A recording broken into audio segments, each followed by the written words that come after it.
Thanks for tuning in. This is Elvira's here, helping you connect the dots between mind and body. One of my, I would almost say, favorite subjects again is anxiety. What is it? What can you do about it? Most importantly, where does it come from? That's the main issue.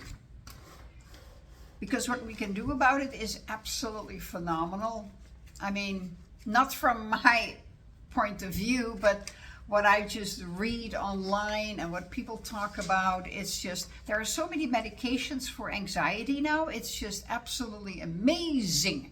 It's called GAD, General Anxiety Disorder. And you only have to sit and wait for a little bit longer, and then the disorder changes into dis-ease. And if they can push it through the FDA, then more and more official prescription drugs can be written. That's how that works. That's how that cycle of dis-ease, of sickness goes around. Because don't ever be fooled. Big Pharma is a sickness industry, not a wellness industry. They make their money of medications. So it's the interesting thing that when we are young, we get bored with being young and we want to rush to be, I remember that also. I did that also because nobody explained it to me. I want to be an adult, I can do whatever.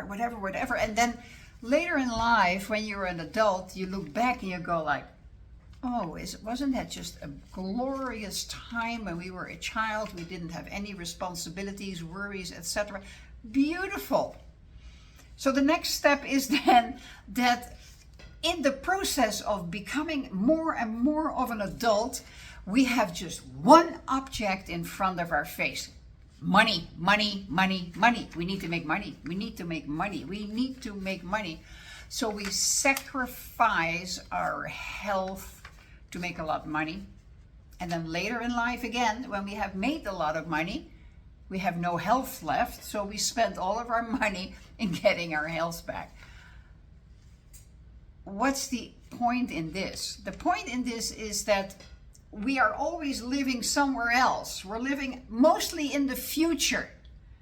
And we are not living in the now. We're not savoring the flavor of the moment, of the now. We just completely bypass that. And what do? We worry about the future. We worry about the what ifs. We fear all the things that might happen. If, what if, you have a choice. And worry and anxiety, which simply leads into, it's just the steps going down. It starts with ignorance. You have a choice. You have a choice. That is what we are given, a choice to look at it from a positive eye or a negative eye. That's just our given. Depends on how you are raised. Most people are raised, unfortunately, in the what if it goes wrong? Plan B, plan C. Somebody who is raised positively, doesn't have a plan B or a plan C. No, it's just go for it and learn along the way. There is no need for a plan B. So most often we are ignorant of the entire situation around us. Actually, we are ignorant of ourselves, of our power, of our ability to think, to sit back and think about what is the solution for this? Because when there is a problem, there is always a solution. You have the problem right in front of you. You now just have to sit back and allow yourself to receive the solution from the universal and intelligence. Some people call it God, that's fine. I call it the infinite intelligence of the universe. Because if you don't do that, if you don't allow yourself, and this has to do again, what I've learned over those decades of studying personal development and more, you've got to love yourself. to allow yourself to receive all the good in life, to receive all the knowledge from the universe.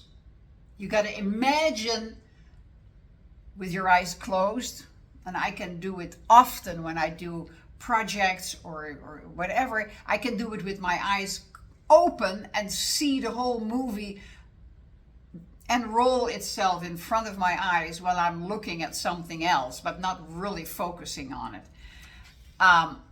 You have all the solution within yourself. You got to learn, you got to trust who you are. You got to learn what a magnificent human being you are. You know, if there's anything you want to study in life, it's you. You want to study you. Who are you? What makes you tick? How do I work with stuff, etc., etc.? What can I do? What do I like? What do I don't like? One of my big mentors was Bob Proctor, and he always says, I've studied myself for 58 years. You can say like, well, kind of slow, 58 years to study yourself. Well, in a way, yes, but as life evolves, you are learning more and more new things about yourself. Very exciting. So ignorance about a situation, ignorance about yourself makes you uncertain, makes you fearful, and all that sort of happy stuff. That leads to very quickly worry and doubt. You fear that you're not going to be safe, not going to be able to solve the situation, get out, etc., etc. But full-blown anxiety. And now we have doctors online who are promoting that there are so many foods that trigger anxiety. Yeah, we all know the sugar rush and the sugar shit. We don't want to go there. The more sugar you eat, the more wacky you become. I mean, you get the sugar imbalance in your blood, you may feel like whatever, you're on your way to diabetes. Very simple. And if you don't eat enough, you have a sugar shortage, which makes you even more imbalanced. So you've got to really take care of yourself. You've got to really love yourself, no matter what.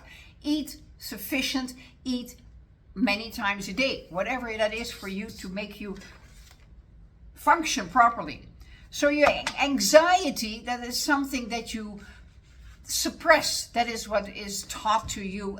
Also, with the medications that you're getting, you are suppressing the whole thing down, and that leads to a depression. That leads to a dis-ease. And what does a dis-ease do? Dis-ease makes you fall apart. Disintegration. PTSD, you know, the stress, the post-traumatic stress syndrome, especially after very traumatic situations in war zones, those people who come back who are totally sad, on their way to depression, they get pills. Instead of taking them back to the situation, you know, peeling the onion and go back, that's what we do as really hypnotherapists who do not just the talking hypnotherapy and the post, blah, blah, blah. We do the real work. We get to the root cause and just go back and look at that and just help the client go forward by only saying one of the little things, once we have gotten into the situation, that was then, this is now. That was then, this is now. So anxiety is the latest and the greatest, but you can nip it in the bud by getting to know yourself and learning more about a situation. But mostly live in the present, live in the now. I didn't quote that. Eckhart Tolle has written books about it. Many, many other mentors of mine have said that living in the now is all there is, because according to the laws and the rules of the universe, there is no past and there is no future. Only the now. Only the now. Here you can live. That is a question mark. You don't know. The past you cannot change, so forget about the past. You know, you can look at it and go like, okay, that was the past. Just don't dwell on it anymore. Hope you learned some lessons. That's what life is all about. You came here to learn who you really are. Some people call it lessons. I like to call it remembering who you are. So, this is just one of my takes that I had to do today. I have the urge to talk about anxiety and just, pull it apart a little bit. It's not a disease. It's just not really knowing who you are, how omnipotently powerful you are, and what you can do in this life. So go for it. Hey, do me a favor, click the subscribe and click the like button. That really, really, really makes me happy. I appreciate you tuning in. See you next time.